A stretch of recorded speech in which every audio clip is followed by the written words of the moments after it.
for you, the home audience. Welcome to Nick Drinks at Night, where we talk about all and anything related to booze and booze culture. Here is your host, Nick Britsky. Yay! Hey everyone, welcome to the show. Thank you so much for coming to Nick Drinks. Let's hear that theme song again, everyone. Boop, boop, boop, doo doo doop. The Nick Drinks. Nick All right, Drinks, very doo good doo stuff. doo. So yes, Did thank so did much. you compose that yourself? I did. That is all on different apparatuses. Marimbas, yeah. xylophone, Things like that, yeah. hammer Exactly. dulcimer. Hammer dulcimer, yeah. So welcome to the show, everyone. It is August 27th, and Booze Bunny. We're actually waiting for the some technology to catch up. Booze Bunny, what did you do this weekend? Oh, what didn't I do this weekend? I had a bunny mom-to-mom sale that my bunny wife went to. She was in charge of selling all of our kids' crap for our 457 bunny children. Keep going, buddy. Oh boy, what else did we do this weekend? 12 of our children had fever. They probably had lucky rabbit's foot, hoof, and mouth disease. Everyone's afraid. 300 of our other children are teething, so they all had fevers. That was terrible. Let's see, we did not go to the zoo because we are morally opposed to caging animals. The weather was beautiful, except Saturday, in case none of you remember what the weather was like in Oakland County this weekend. It wasn't that far ago. Yeah, that was some good filler, right? That was good. So, Bunny, we heard that you had a mom-to-mom sale that you were a part of. Yes, many moms showed up. Bunnies everywhere. They all need lots of chintzy clothes. Were there any booze things that were for sale? Oh, just my flask, just under the table. Oh, that's a bummer. You know, some people have life goals. Some say they want to achieve something in life. I'm just glad that I am no longer allowed at our Shepherd Bunny Lutheran's mom-to-mom sales in perpetuity. There you go. Life goal unlocked. Life hack. Very good. Anything we have coming up this week, because we have Labor Day. We're actually going to be off for Labor Day. Oh, boy. I mean, maybe I'll go on a bunny boat. Bunny boat sounds good. Maybe I'll go on a bunny walk. We're actually going to have all the families over, so it's going to be a lot of fun. Yep. I'll bring all of my children. Yep, so we have little chairs for each of them, so that'll be great. You are going to have to get whittling now, fellow. There's a lot of them. Now, I believe in previous episodes we said there were 412 kids. Is that still what we're at? 457 were bunnies, so that's kind of what we do. We just, So in 1 week, you cranked out over 30 kids. Well, I mean, I did my cranking out last week, and then Bunny wife did her cranking out Good this point. week. Good point. Yes, yes, yes. Ooh, boy, I'm not going to come back next week, am I?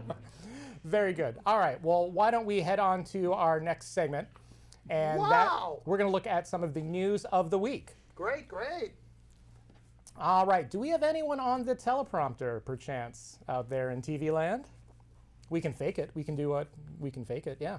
There we go. Yep, getting there. All right. Yep, almost. All right, good. Having fun. We have, you at home, we have a teleprompter here. This is how professional There we go. we are here. Yeah. All right. So last week, everyone, was a rough week for the White House. Among some of the casualties was Michael Cohen, the personal lawyer of the president.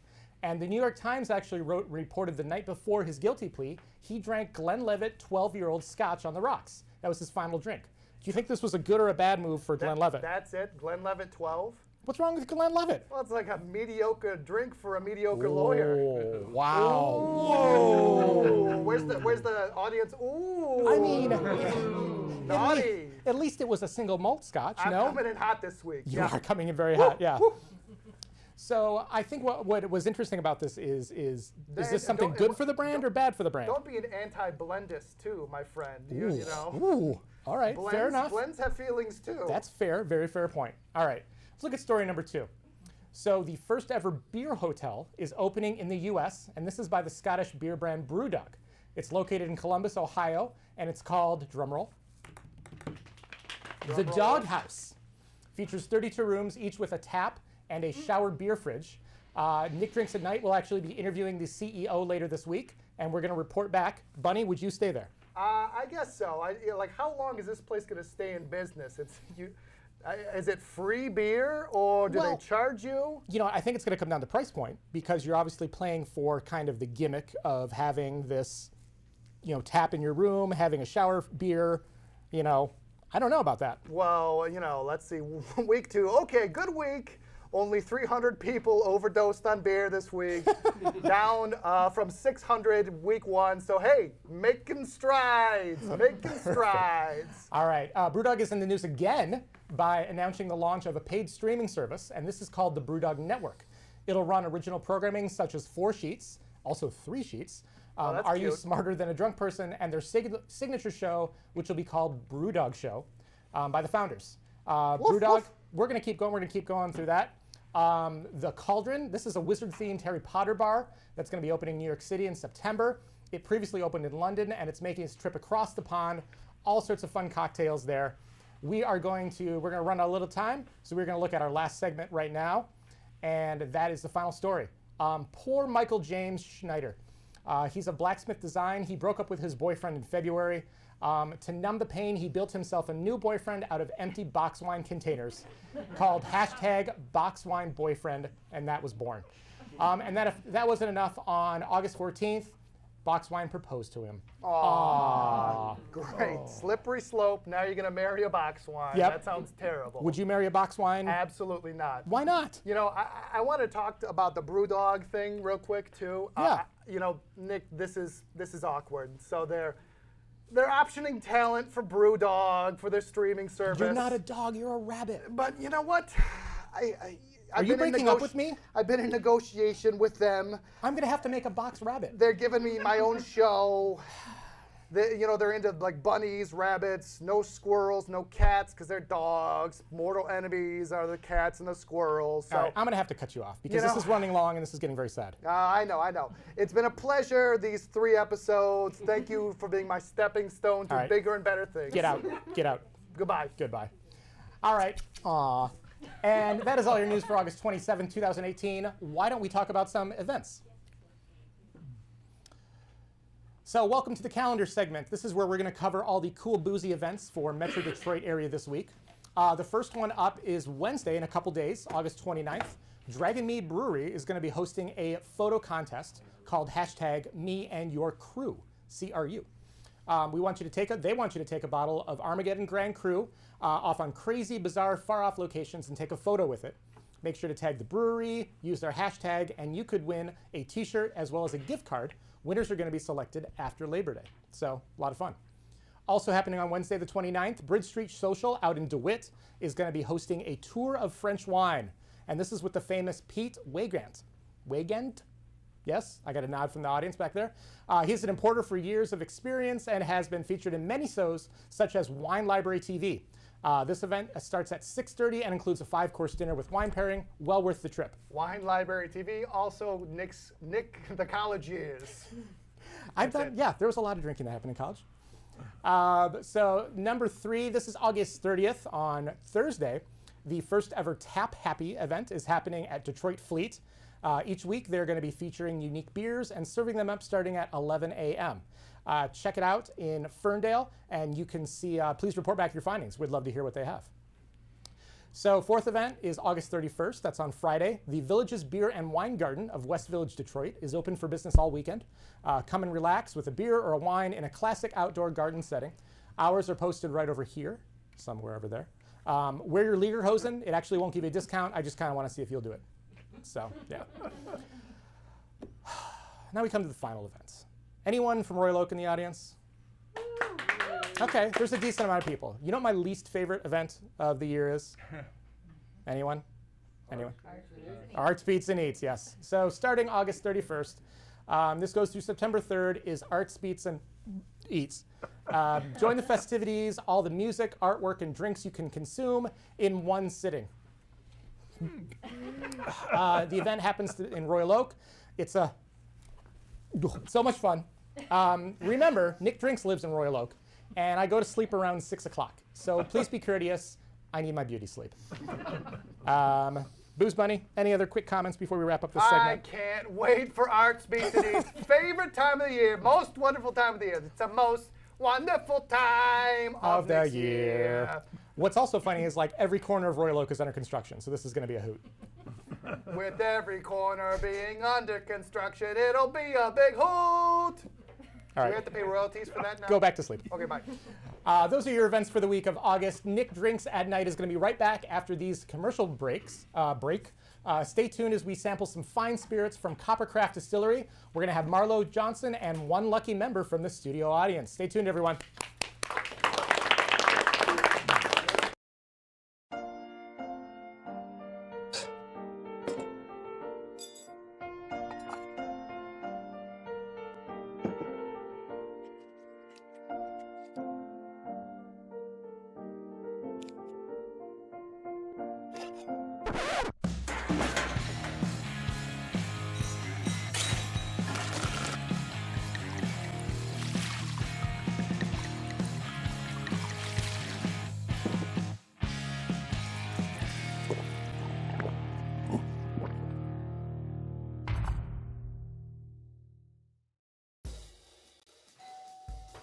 Hello. Hi, I'm from Blue Hood Stonebarns. We brought a meal for you and I'm here to serve it to you. Okay, great. Come in. Zucchini carbonara, made from zucchini that was harvested earlier this morning. Again? Hey, Dan Barber. You have room for a little bit more? Come Yeah, on come in. on in. Brochettes, the sausage. So when we made that zucchini carbonara, you know, they're the end pieces of the zucchini, and they're the cores that we cut away, not to mention zucchini flour. Usually those get thrown out. We use them to create an entire second dish. Does that, oh, Again? I'm here to bring you your third course. It's the vines from your zucchini. we'll have a little zucchini stem pasta. A different experience of zucchini. When we start to think differently about our food, we can get a lot more out of it. This is delicious. What do you think we can make out of this? 40% of food in America is never eaten. Cook it, store it, share it. Visit SaveTheFood.com.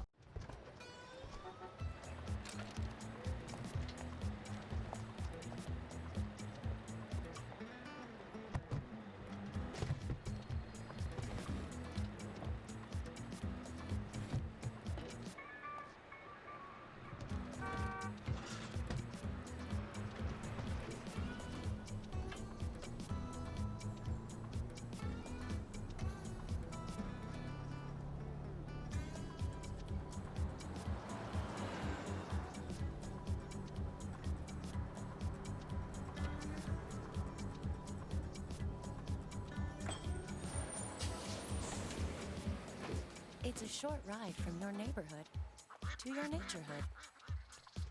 Find fun activities to do, like boating and biking, or camping and hiking, plus much more. To find a neighborhood park or green space near you, visit discovertheforest.org.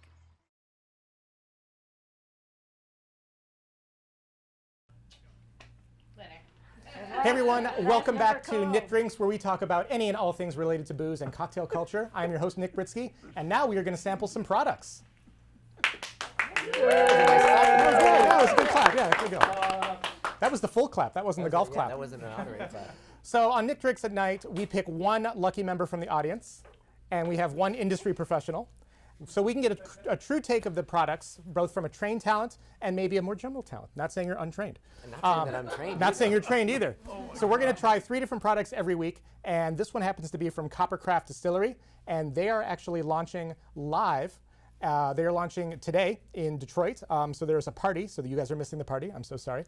But there's a party happening at Red Dun Kitchen, and they are going to be tasting these similar products. So hurrah! But don't panic, because the audience all has a Cosmo made with the Copper and King's citrus vodka.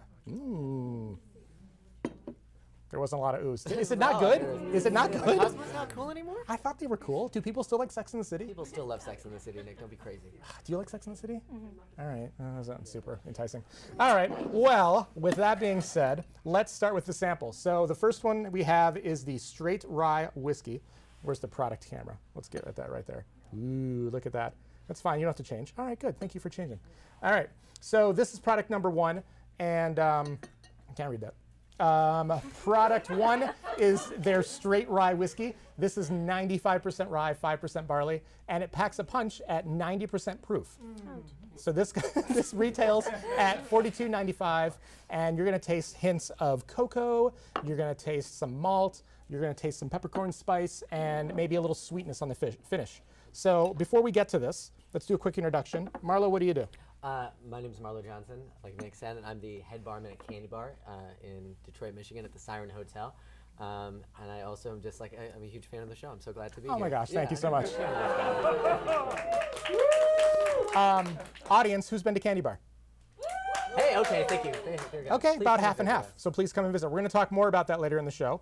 Sarah, you are our random plant, and tell me a little bit about yourself. I'm a student at Oakland University, going into social work. Not a big whiskey drinker, but here goes nothing. Cool, a good day to do this then. Are you 21? Yes. Okay, good. 22. 22. Oh, perfect. All right, good. So, first one right here, which we talked a little bit about. So, cheers, everyone. Cheers. We're going to taste it. We're going to get your thoughts. You don't have to, just tell me what you think. Are we going to shoot it in one? Do you want to shoot it? What is it, second best bar? Yeah, hell yeah. Tastes like a rye. It tastes like rye, and I feel like so much of that character of like northern ryes, when we think about like small producers making ryes, particularly in like the Midwest, it's that very, very, very, very Michigan rye palate. Super cocoa, super bready. You can taste a little bit of that immaturity, but it's got so much like invigorating flavor to it. I don't know anything about booze. Yeah, no, I think that it's a spectacular rye. Do they have an age statement on it, or are they non-age statement? I don't believe so, no. We have age statements for the next one, but not this one. That's super interesting. That's a great rye for a non-age. Sarah, give me your thoughts. Are you a whiskey drinker? No. Are you a straight spirits drinker? No. Cool. Okay, so we're getting, no, this is good. This is good product research. Tell me what you think about this. It has good flavor. It's a little spicy. Okay, which is characteristic of rye. When you do drink, what do you normally drink? Vodka. You drink vodka. Rock and roll. So you probably want the I Cosmo. know. I was kind of disappointed. I wasn't Oh, getting boy. one. Well, are we out of Cosmos? No. Perfect. All right. Maybe we can grab a Cosmo as a consolation prize for Sarah eventually. But she has to do her homework first, and then we'll get to the Cosmo. All right. So thoughts on this? Would you buy this for $42? 42 is a little steep for me. I mean, you have such a great proliferation of not just craft rye, but also like resurgence rye. It's a little hard. I think for the connoisseur, absolutely. Like certainly for a Midwest or American new school rye, this is probably somebody who was right up their alley. But for a workhorse behind my bar, No. it's got This to is be not overhaul gonna bonded. This wouldn't be your, what do you call it? Your house brand. No. I mean, you look at things like Sazerac and its positioning in the market and Michter's. I think this is what I would describe as a collector piece. Oh, interesting. There you go. Okay. Hey, okay, thank you. So being not a whiskey drinker, would you buy this? Yeah. Would you buy it for a gift, maybe? Yeah. Ah. I like the packaging of it. And the packaging is pretty cool. See, the other thing that's interesting is some of these products are sourced. So we're actually going to get to a 10-year in a second. So I'll pass out the next one. And we're going to learn that not all of them came from their distillery, but they're still making interesting products. So product number 2, this is a blend of straight bourbons, which are great for cocktail mixing. There's some 4-year-old, there's some 10-year-old, and they're going to clock right at about 100 proof. So this is going to be a 50% high bourbon. The price is very similar to the rye at $42.95, and it's going to be aggressive. It's going to be spicy. This is going to be great to mix with a cocktail. I mean, and that bonded movement or that 100 proof movement, any of that overproof movement is so for bartenders these days. Why? Well, anytime you do something like, I'm going to say particularly something like a whiskey sour for me or an egg white drink. Because you're mixing. Because I'm mixing, right? You're adding things that are covering up flavors. You want something to be robust and to stand up and stand through it. And you want something that packs a punch. 80 proof is great if you're sipping neat or on the rocks, but if I'm making a drink, I want something that like shines through with the spirit. So most spirits are packaged right around 80 proof, 40%. So, all right, well, let's try this. Cheers. Cheers.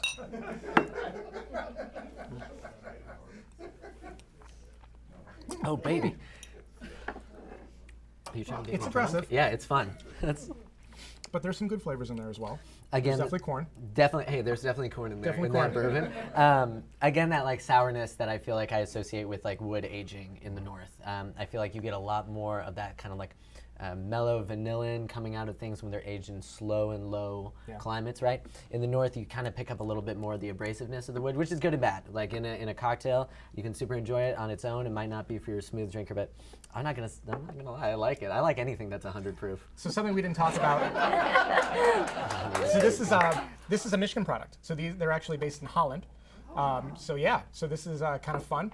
Sarah, give me your thoughts on this one. I actually liked this one better. There we go. All right. It didn't seem so harsh. Sure, and that makes sense. Bourbon is a little softer on the palate, not as spicy. So yeah, I would drink it. you would drink it. All right. You know what? I would actually give that one a buy. I think I would drink that one. Like When I you would like a little Marlowe I know, cigar. right? Like it's.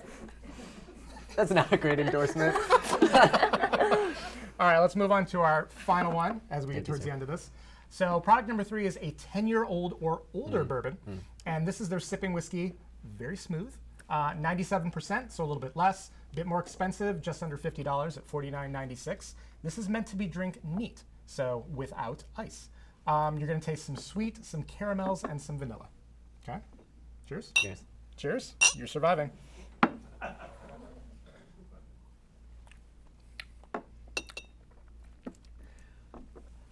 That's really good. Ooh, No, it is. one, yeah. But I think it's also right, like you said, that's probably a source product, right? That's 10 years plus. And I don't have any problem with sourcing as long as people are upfront about it. Right. It's one of those very rare ways that these young distilleries can get their hands on something like that aged and that smooth with that much character and expose it to people. And full disclosure, they are aging stuff right now. Cool, So they perfect. are Yeah, gonna so segue over, eventually, you know, and that's such a great starting point for so many distilleries. Yeah, that's lovely. That's a great sipping bourbon. Okay. Thoughts? It's really smooth and it does have like that vanilla-y flavor. I like it. So you followed the tasting notes right off the point. Yeah. So very good stuff. So thank you so much to Coppercraft. We really appreciate sending these products out to us. One lucky audience member is going to get the 10-year-old. So producer Lish, how are we going to give this guy away? Did we think of a number? Did you guys do a plan? No, I think this was kinda totally free random. balling. Yeah. That's great. So Michael's our winner.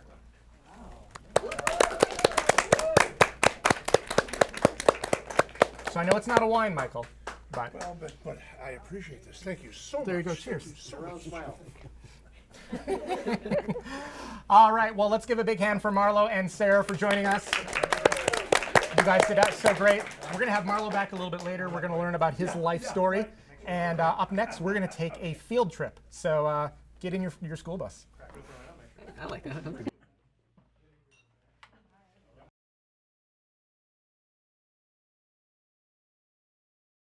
My name is Michael Fair. I'm the CEO and founder of Black Ink Bitters, LLC. Our bittering company is the first Michigan bitters company to enter. We actually are founded in Lansing, Michigan.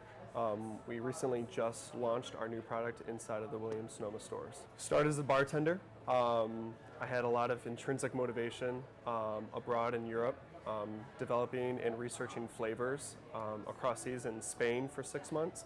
Coming back, I wanted to utilize myself in a bar scene. Having great mentors, I was able to research more flavors and actually find myself more as a mixologist and was able to experiment more on the side and develop different infusions, tonics, and also bitters was the last product. And I surprised myself of how well they turned out. And batch by batch, taking a lot of patience with the recipes, I figured it out, and I was able to develop more flavors and a name for the product as well. So I didn't reinvent the wheel per se, but I do stick to more of a traditional sense. So we do have an alcohol based for the product, so we do create it with 100 proof. What makes it different for our product is not only is it all natural ingredients, but it's coming from only Michigan products. So our Michigan farms from all over provide us with essential ingredients from our spices, herbs, our bittering notes, for all of our flavors.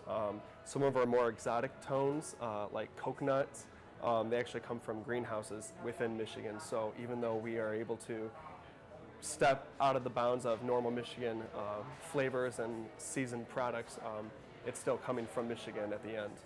Yes, this is actually published from a book that's sold here at Williams-Sonoma. It's called Tiki with a Twist. It's on page 42, called the Blue Bayou Lemonade.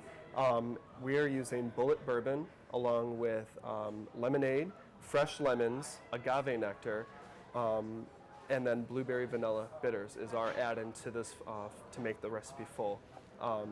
It's a great refreshing drink, definitely more southern to it as well, but using the fresh blueberries, from Michigan, definitely give a huge shout out to South Haven on the West Coast as well. So orange, the flavor profile is very zesty with the orange rinds. It has a very tangy overtone in the beginning, but a smoky aftertaste. For citrus twists, it's a perfectly balanced lemon and lime twist combination with a tart aftertaste. Vanilla coffee, definitely one of the most dark and smooth tones that we have, and it has roasted coffee bean. Mint hibiscus, one of our brightest flavors that we have, very sharp overtones with the hibiscus flowers, but a very cooling mint sensation. Smoked apple chicory, one of our top sellers, smoky and sweet with Michigan crisp apples, but definitely a dark, depth, smoky aftertone. So coconut raspberry, coconuts coming from greenhouses in Michigan, very tropical, great tiki flavor for the summertime, and a great refreshing raspberry tone. So another seasonal addition that we have, Williams-Sonoma exclusive flavor, is the blueberry vanilla.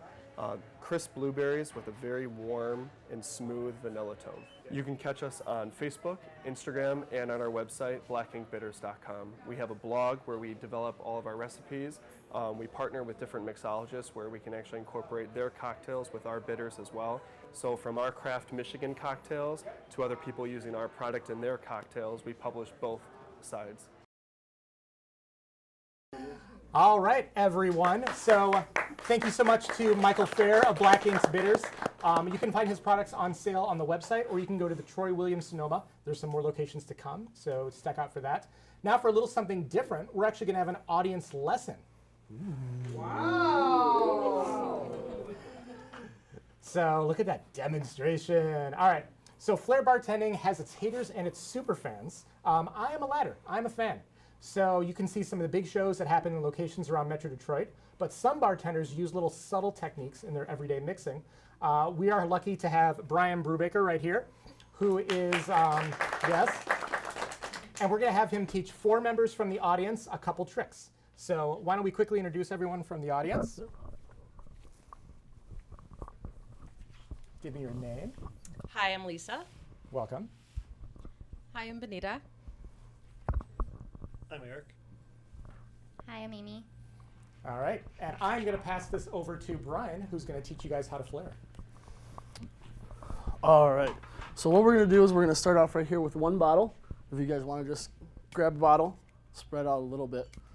So the first trick that we're going to learn is right here. We're just going to hold the bottle, and we're going to give it a light toss up, and we're going to put our hand underneath it, and we're going to stall it. So everybody, it's going to get loud. So we're going to go ahead and just give it a little toss and a catch and try to balance it. Oh. The trick is soft hands. So you want to kind of give it a little bit down when you're going. There you go.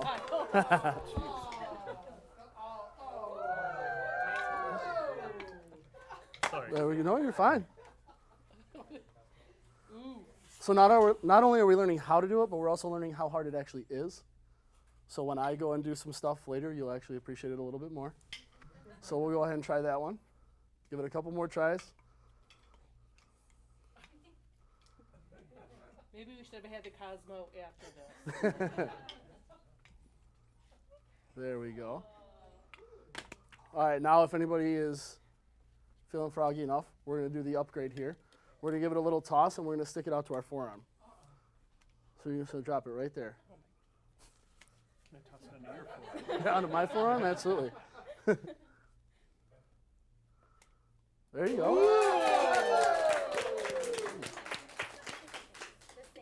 Yep, same arm. So you just toss it and set it underneath. Close.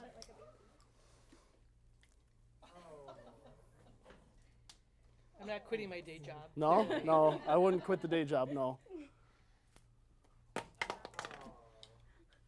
All right. Nick, you want to hand me those? Yeah. So what we're going to do next is all the tricks are fun, Before fancy. we do that, let's get some feedback. What do you think of your first Flair bartending? Not great. You're pretty good at it. Well, yeah, thanks. It's very hard.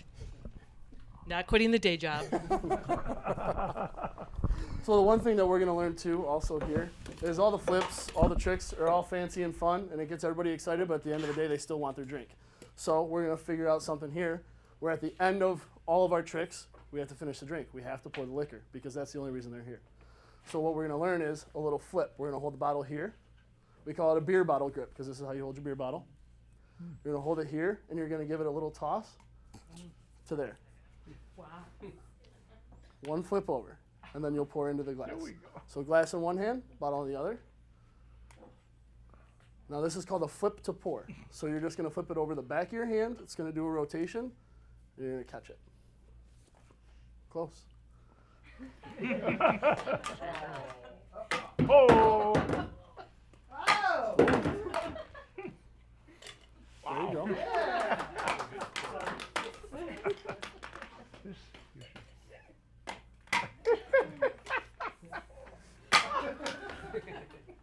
Oh my God.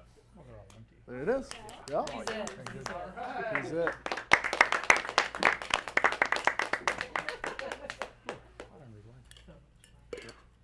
All right. One last thing. A lot of times, we in the industry have what we call one-handed bartenders, which we hate. That's the bartender who keeps this hand down and does nothing with it and does all this stuff. So while we're flipping bottles and we're doing all this fancy stuff, obviously we're one-arm dominant. We're going to be doing all kinds of tricks with this one hand, but we're going to be just holding this tin, doing nothing. So what we like to do is we call it a filler. All we do is we take that tin and we spin it in the palm of our hand. So that way when I'm doing something with this hand, I can just spin with the other one. So that's the next trick we're going to learn. Just got to keep the bottle here because this is going to teach you to do it with this hand. So you're going to hold the right here with mouth up, and you're going to go and you're just going to kick it out and spin it right in the palm of your hand. Oh man. You all want to do this, right? Yeah. There you go. And you can do half spins, you can do full spins. You can do a spin all the way on the side, you can do it from the bottom. Oh. All right, let's give a round of applause to everyone. So before we let everyone sit down, we're going to do a quick grade on everyone. So one by one, pick one trick that you want to show off to the audience. Which one do you want to show? I think the spinny one. All right, go for it.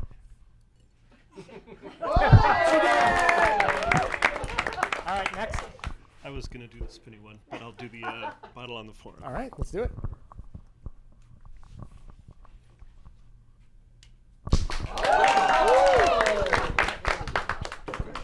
Benita, let's see your skills. I think the only one I can somewhat do is the spin. Okay. Sort of, but I can't even really do that. So All right. I'm going to attempt it. We got all A's so far. Lisa. No pressure. Spin for the win. All Let's right. do this. 100%. All right, let's give it up for Brian. We're going to bring Brian back a little bit later. Audience, thank you so much. You guys did a great job. Thank you. You're under no pressure. Yeah, right.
Just 1 minute, okay?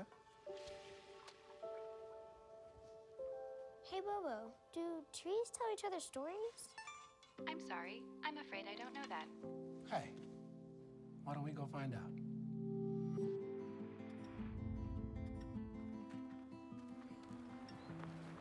Listen. Do clouds take naps? I couldn't tell you.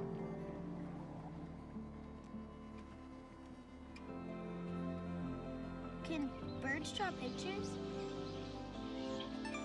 I don't have an answer for that. Dad, do stars visit their friends? Look!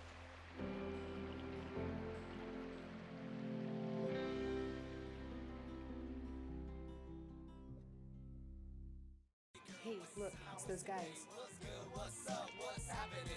Let's see those pearly whites, man.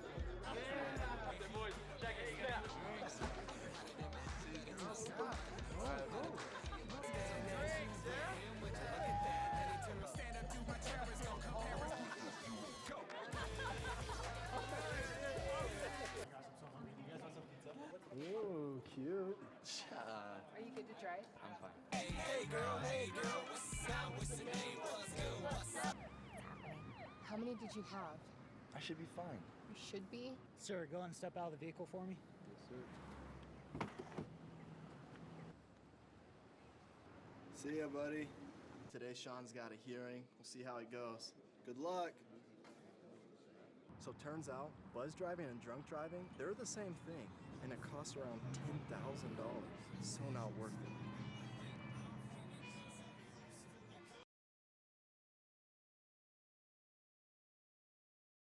So welcome back to Nick Drinks at Night, where we talk about any and all thing booze related, including how to stay down. Your head is too high.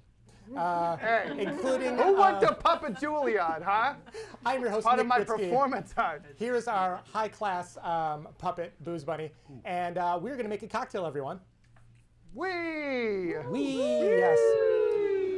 How's Sarah doing in the audience? Is Sarah? she's still Did you awake? get your Cosmo? Yes? All right. So now that we're all happy, on a sad note, on August 24th, 2018, Robin Leach passed away. What? I know. This was actually a really tough week. A lot of celebrities passed away. He was the energetic host of Lifestyles and the Rich and Famous. He was a staple to the Young Nick Drinks.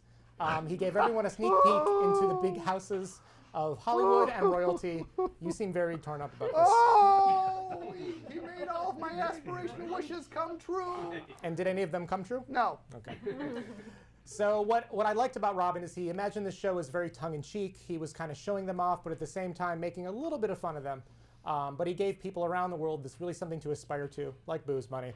So in his honor, we're going to make a cocktail called Wishes and Dreams. Oh, I love it. I love that name. So why did I call it this? Because he always signed off champagne wishes and caviar dreams. So with that, what should I put in this cocktail? Was he British or Australian? He was British. Audience? British? British. We got a couple votes for British. All right, let's go with British. Where's your British accent? I can't British. Hello, Top everyone. of the morning to you, governor. My teeth aren't good. Oh, ouch, jeez. Well, I'm assuming this cocktail has probably champagne. Sparkling wine, that's all we can afford. Okay, yep. And then, did you get caviar? We got grocery store caviar. Get out of here. What kind of budget you got for this thing? Like 20 bucks? You pay me in carrots and you're getting caviar? We're getting fancy caviar. Ah. Notice it's not a metal spoon. It's a plastic spoon. Oh, Yeah. skimped on the spoon. No, you're not allowed to use neophyte. metal. You're not allowed to use metal. You're supposed to use yeah, because you're so smart. Yep, mother of pearl. Mother of That we pearl. can't afford. No. Okay. So let's make this drink. So first thing, we're going to start with a champagne glass. Ooh. An audience does have this drink, so drink it, and then we'll get your thoughts in a second. We're going to bring our all-purpose tweezers, which were actually the back end was using to turn lights on earlier today. Tweezers, good. Nice. Professional drinking tool. So that is sugar cubes, and then what I would normally do is add some Angostura. We're actually going to have the host of Angostura on the show in a couple weeks. What? Or sorry, the brand ambassador. Oh. So, but because we just talked to Black Egg Bitters, we're going to use some of theirs. That's a good, nice cross promo there. So I used 10. 10 bitters, all right? 10 bitters. 10 available drops of at bitters. Williams-Sonoma. Yeah, good memory. See? So now I we're pay gonna attention when I'm not on camera. We're You're gonna welcome. add some sparkling wine. So if you stop right here, this is a champagne cocktail. But wait, there's more. There's more. So we're going to fill this up. This is roughly 4 ounces. So Okay. in that kind of neighborhood. And the reason why I like this tall glass is you can really see the bubbles interacting with the sugar cube. Look at this great product hammer we have right here. Wow. So now we're going to add a foam. So this is where we get a little molecular gastronomic on here. That made no sense, those syllables that came out of your mouth. So molecular gastronomy, this is bartending when you're going a little bit crazy. You're bringing some science into this. Okay. And what we did is in here, this is called the Dream Egg White Foam, all right? Based on the Mexican Cloud by Jamie Boudreau. 6 ounces of Saint Germain, so we're gonna get some sweet. We got 3 ounces of lemon juice for the sour, 4 ounces of the egg white, that's gonna give us the body, and then a little bit of water to thin it down. Jamie Boudreau, my favorite Latin American name since Bernardo O'Higgins. Was Bernardo O'Higgins from last week? He like founded Peru or something, I don't know. So let's put some foam on top. Whoa! Opa! What? I should have thought about that. So after the foam, we are going to add a little caviar on top of the dream. So in theory, it should float. Oh my God, it totally floats, more or less. So there we go. So this is the Dreams and Wishes cocktail. Audience, what do you think? Okay. How many people got it with caviar? Oh, about half the audience. All right, well, let's try this. I got a foam mustache. Not bad.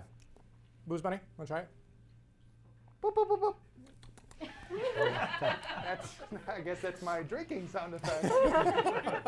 It's work in progress, folks. Work in progress. All right, so audience out there, who watched Lifestyles of the Rich and Famous? Oh, I did. Okay.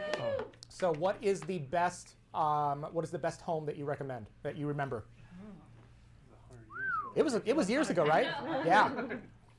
So I remember the royalty. I remember they were like walking around the royalty house. They were checking out some of the castles. I thought that was super cool. Like, how do you afford a castle? Probably you inherited one. Fair point. Fair point. So. Was that not enough of a non sequitur No, for you? I mean, Mr. Britsky did not give me a castle to inherit. Oh, darn you, Mr. Britsky! Yes, a bag of White Castle is the closest I have Thank come. you, So, stay tuned yes, for that thank you funny for that non-sequitur. comment. So, you know, there are so many other people that did pass away this year, this week even. Right. Neil Simon actually just passed away. We Rest could have in done a great peace. cocktail with him. Funny guy. Aretha Franklin passed away fairly recently. R-E-S-P-E-C-R-I-P. Was that as Maybe, good as I could maybe do? a little soon on that one. Ow. Yeah, John McCain. Oh yes, American hero. American hero, absolutely. Yes. War hero. Yeah, so kind of the way I look at when I do these cocktails is maybe you want to do a tribute to a friend. You've been invited to do an after event. I kind of look at things that impacted their life. So obviously this one was a great example with the champagne and the caviar. But maybe look at some of the flavors that they like. This goes well for a wedding too, which is a much happier event. So talk to them and, is it a wrap up? Oh, I thought that was a keep going. So cheers to Robin. Thank you for all your entertainment over these years. And let's get ready for an interview. Yep. Yep. Oh, we're still live, Keep my going. friend. Bunny, give me a little segue music. Okay. Champagne wishes and caviar dreams.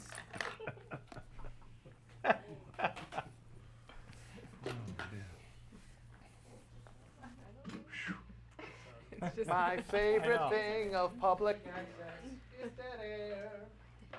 The deadest air, like Robin Leach. It no longer is alive. I saw you in the audience on public access. I don't think so. Impossible. Yeah, no one's watching it. No, I saw you. We're all here. I saw you. The 80s chairs are there.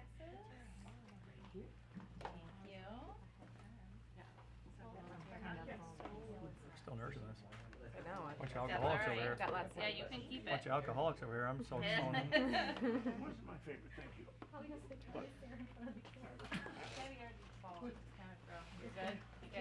I'd like to pick a picture with the puppet later. You're on live TV right now. Smile at the camera. I don't know where it is. You see the monitor? You see the monitor? Yeah. You're scaring me, buddy.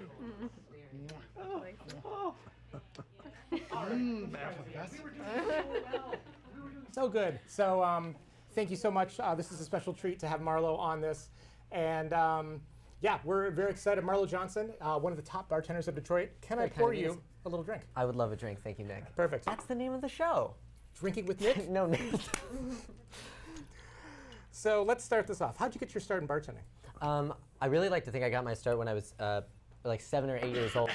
My grandmother had me like make cocktails for her, like gin and tonics, martinis, Manhattans. My dad's side of the family is fresh off the boat from South Africa, and so there was nothing really unusual about drinking and making drinks when I was a kid. So I thought it was totally normal until I found out it wasn't. But that's really what, yeah, kids got really weird about that at school. Like, what do you do, Dad? Mix crema and G&T. So like that was really what made me start looking at like drinks, and my dad was a big cook, so that started there. My start here in Detroit was, I was a bar back at the Institute for Advanced Drinking, which was the very grandiose name for the bar at Great Lakes Coffee in Midtown when it opened. Right. So yeah, very illustrious beginning to that career. So I feel like when you looked at even like Mad Men, so they had scenes where the kids were fixing drinks. I think that was just a normal thing that happened. And you know, that's age dating me a little bit. I'm not born in the 50s. I totally get that. So, all right. So your first role, so you were at the Institute for Advanced Drinking. It really sounds funny every time you say it to me because it was like we were like a wine bar, but like there were people there doing cool things, and I learned how to make Flair, and I was too young to drink, so I learned how to identify bottles based on smell. And so when I made cocktails, even to this day, I smell cocktails more often than not than if I taste them. It was like a great introduction because it was relatively low impact, and there were, I don't know, there was something very liberating. It was my first time living on my own. I told my dad, like, I want to be a bartender. He's like, get the fuck out of the house.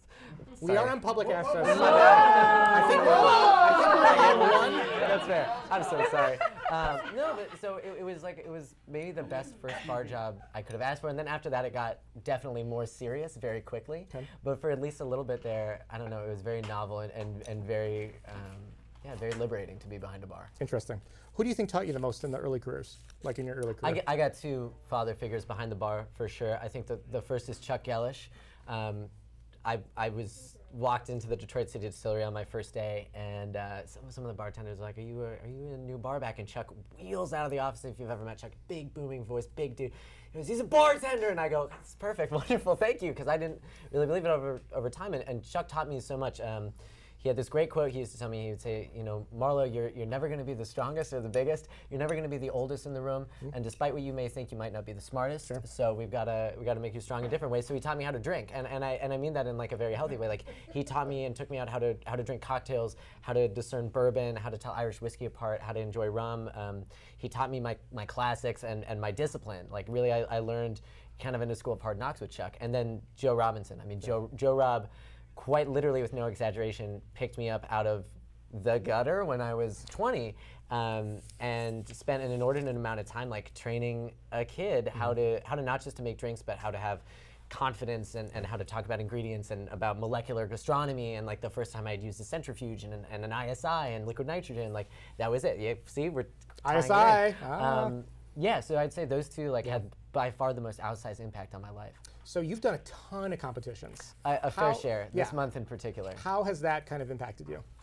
Well, competitions are interesting to me because I started doing competitions because I'm really bad at them. And like it was a thing, like I did my first competition when I was 19.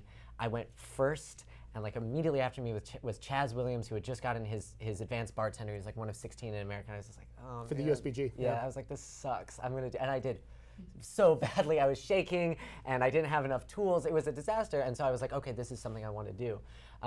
So competitions, like it's a confidence thing, I think, but also it's a chance to meet people. Like thanks to competitions, I've gone to Puerto Rico, to Mexico. I'm traveling to Europe later in the year. I've been all over the US, and I've gotten to meet people. I've gotten to meet people who are totally different and think about drinks in a totally different way than I do. And that's the real advantage of competition. I tell my bartenders all the time, like, well, don't compete if you want to win, because you're never going to win. But you're gonna learn a ton. I barely ever win. You're going to learn, and you're going to meet people. And that's the biggest impact competitions have had for me. So that has led to Candy Bar, which is your current gig. Talk about that a little bit. So I mean, Candy Bar is really, I think, most interesting in the context of the conversation about hotel bars. When I took the Candy Bar job, I was actually thinking of leaving Detroit. I didn't really know what I was doing. I was running a restaurant bar at the time that was doing really well, and I was just like, I don't really know what I want to do. And so this opportunity came up right at the same time the world's 50 best bars got announced. And the top 4 are all hotel bars. And the awards are coming out, Spirit Awards, and it's a lot of hotel bars on there. And I was thinking about it, I'm like, well, something's happening here in and around the conversation of hotel bars. And Detroit, like for Detroit cocktail people, right, a lot of it starts at Roast in 2008 at the Westin. Like our basis for people who are now running Standby or Takoi or Candy Bar is all like a hotel bar setting. So I got into it, and like the hotel bar is the best because it's the ultimate hospitality, because you can take care of someone from when they walk to the door to literally when they fall asleep. You have this certain level of familiarity and intimacy that I find really encouraging. And also, you're a bar for everybody, because it can be, it was great. We're a very fancy, opulent hotel. Our first 2 guests in our bar, no shit, were 2 metalheads from Iron Maiden with the band things and everything, and they were drinking our cheapest beer, and they were loving, and I was like, that's what a hotel bar has to be. Thank you so much. Tell me how people can find more about you. Please come and visit us at Candy Bar. You can find me on Instagram at Marlowe Johnson. And otherwise, like, I don't know, come around town. I'm usually in a competition. I'm always happy to pour you a drink or drink with you. Cheers. Thank you. Thanks so much to Marlowe. We now have a special treat. We are going to do our first ever live performance on Nick Drinks at Night. We're going to bring back Brian, and he is going to show off his skills in his performance.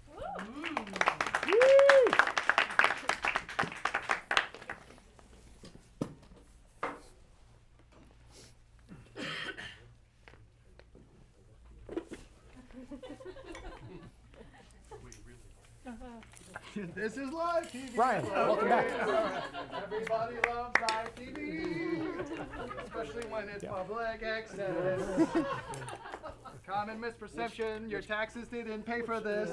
He has a wireless, right? You have the wireless? Yep, he's good. Yep. Bonnie's been drinking. Bonnie's been drinking.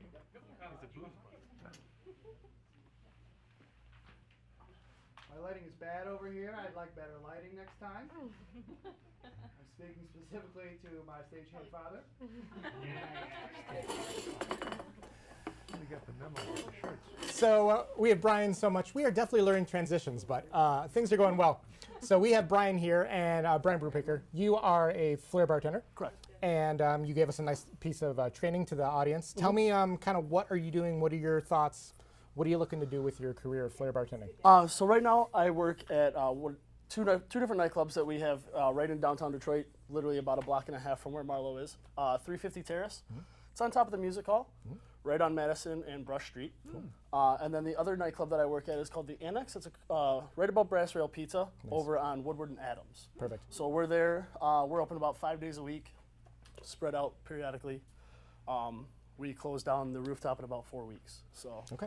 I do a little bit of Flair there. Obviously, with the volume and things like that, it doesn't really allow me to very much. But I do a lot of corporate events, private events, different things like that. I also just kind of finished up being on the pro tour, traveling the U.S., Canada, things like that. Nice. So.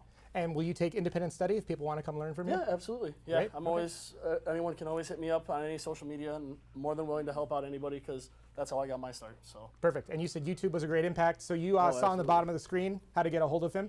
Brian, we're going to pass the stage over to you. Cool. We're going to cue some music, and let's see your skills. All right.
So something like that, then you wouldn't do that whole segment then during a night. No, quite a bit of that was actually what we call competition flair, where sorry, I'm out of breath. Yeah, you're out of breath. I'm making this poor guy talk. A lot of that stuff where the flips and things like that, that tin capture where the bottle goes into the tin, that's all competition style based, where we have a little bit of liquor in there, and we're all competing to try to get first place. Right. Kind of the same aspect as Marlowe with his cocktail competitions, but we do it all performing. Yeah. So I think one thing that's interesting about Flair is that you see a lot of those big bold moves, and one thing that you brought up during your demo is just like, oh, I just want to drink. So is there like something kind of simple and small that maybe if you're a bartender or a home person that you can learn? Something that would like kind of happen in this little square. What would you do? A lot of things. Like you said earlier, a lot of Flair. Yeah. Personality. It has nothing to do with flipping bottles like I do, stalling them on my elbow, doing anything like that. It could be as simple as just like this. Yeah. And that took zero time. Nothing. Yeah. A lot of times, a lot of people pour, give it another flip, and finish it. Yeah. Okay. What we like to do, serving a drink, is try to keep it right around 6 to 10 seconds. Okay. It shouldn't take longer than 6 seconds to make a drink anyway, in my volume bar. So, if I can do little subtle things like that, that's great. It helps me. So how can people find more about you? The Instagram handle was labeled there. Great. Brian Brubaker on Facebook. Also, I go by the nickname of Ginge downtown. So Ginge Annex, Ginge Detroit, also on Facebook. You can find me on both of those. I don't understand that at all. Thank you so much to Brian. That is great. This is a great audience. Big round of applause for the audience. Thank you. That was great. So just so you know, to set your DVR, we are off next week. We're going to take a Labor Day break. I'll be on WXYZ, so you can watch me doing some cocktails there. But in theory, we're going to have Cottrell Thomas. He's going to come back. But until then, thank you so much. See you next week. Appreciate everyone. Bye.